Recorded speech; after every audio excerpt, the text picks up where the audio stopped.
से प्रसंग चल रहा था कि सबको मालूम है, ये तो सभी मानते हैं कि भाई बुरे का फल बुरा ही होता है, लेकिन डर निकल गया हमारा।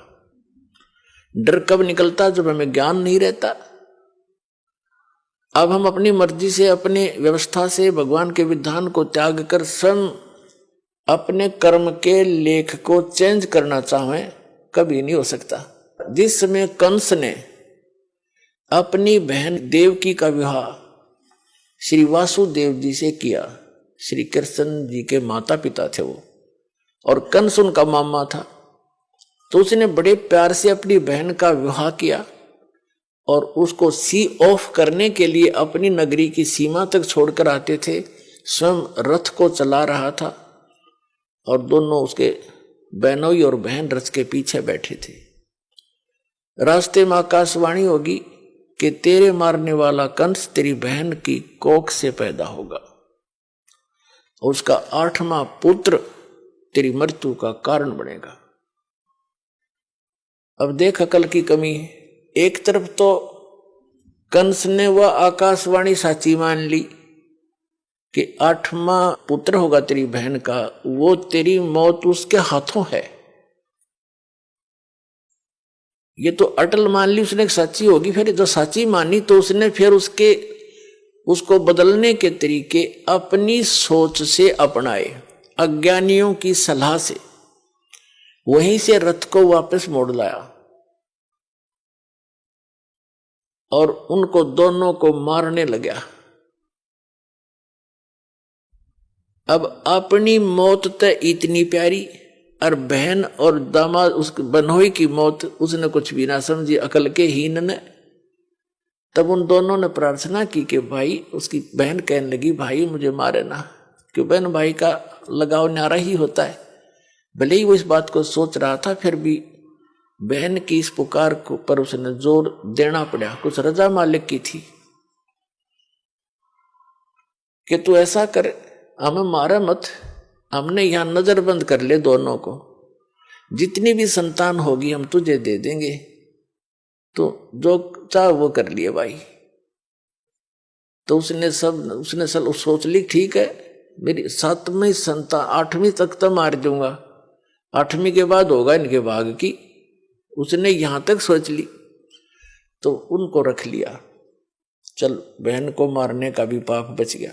फिर लग गया 9 शिशुओं को मारने, दुष्ट ने 9 मार दिए, 8-7 मार लिए, और 8वें को मारने लगा। वो आकाश में उड़कर चली गई, जबकि लड़का कहा था वह लड़की थी। बुद्धि फिर भी ना काम करी। तो कहने का भाव यह है कि उसने अपने स्तर से अपनी किस्मत को चेंज करने के लिए, आयु बढ़ाने के लिए सारे यत्न कर लिए, और वो की वो हुई जो आकाशवाणी ने कहा था। तो क्या अकल थी उसमें? एक तरफ तो आकाशवाणी को फाइनल मान रहा है कि ऐसा होगा ही होगा, जब होगा तो ठीक है हाथ खड़े कर देना। अगर मैं दुष्ट हूं, मुझे शायद मैंने भी कभी उस बच्चे को मारा होगा, आज अपना बदला ले लेगा, 8वीं संतान कौन सी आज हो जाएगी, तो इस करके जी लेना चाहिए था। और वो मर्या भी और पाप और इकट्ठे कर लिए। जब उसको ये पता चला ना कि आकाशवाणी फेर होगी, काल के तो ये काम है, पाप का घड़ा भरुआ है वो। जब श्री कृष्ण जी का जन्म हुआ जेल में, और उसे लेकर उसका पिता दूसरे स्थान पर अपने मित्र के यहाँ छोड़ आया, वहां से नवजात उत्पन्न लड़की को वापस लाकर वहां रख दिया। तब आकाशवाणी हुई कि तेरे मारने वाला पैदा हो चुका है, लेकिन जेल से बाहर। अब उसने सोचा भी आसपास के नगर के जितने भी उसके राज्य में नवजात शिशु थे, 1 दिन का, 2 दिन का, 10 दिन का, महीने के, 6 महीने के, साल के, 2 वर्ष के, 5 वर्ष तक के बालकों को सबको मरवा दिया दुष्ट ने, एक अपनी जान बचाने के लिए। ये है अकल के कमजोर, अकलहीन, ये है अकल लूने। पाप का घड़ा भर लिया और मर के मान्या, मृत्यु हुई जो की, तो जो बोला गया था।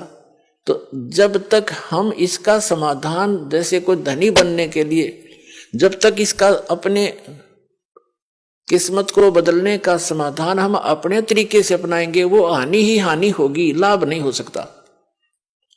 और उसके चेंज करने की विधि बता रखी है कि मासा घटे न तिल बधे, विध ना लिखे जो लेख, और सच्चा सतगुरु मेट के ऊपर मार दे मेघ।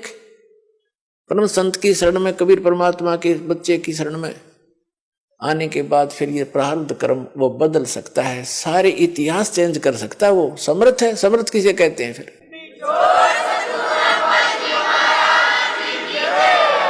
अपने आत्मा परमेश्वर हमें याद दिलाते हैं कि तुम यहां के वासी नहीं हो, और वो परमात्मा स्वयं ही चलकर आते हैं, हमें यथार्थ ज्ञान बताते हैं। जैसे आप जी सत्संग में आते हैं, महीने 2 महीने 10-15 दिन, महीने 4 महीने में तकरीबन सभी आ लेते हैं। तो अन्य व्यक्ति तो ये सोचते हैं कि ये कितना हानि करते हैं, किराया लगता है, काम छोड़कर जाते हैं। पुण्यात्माओं, आप जी को ये ज्ञान होना चाहिए कि आप जहां से चलते हो और यहां तक जो भी आपका किराया भी लगता है वो भी परमात्मा के पुण्य में है, आपका धर्म में लग रहा है वो पैसा वहां से लेकर यहां तक।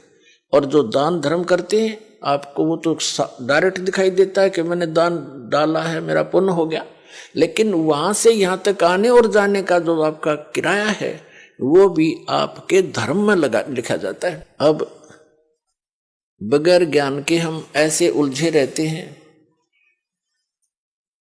अपने आप धनी बनने के लिए 100 तरीके अपनाते रहते हैं। परमात्मा कबीर जी कहते हैं, कल्पे कारण कौन है कर सेवा निकाम, मन इच्छा फल देऊंगा जो पड़े मेरे ते काम।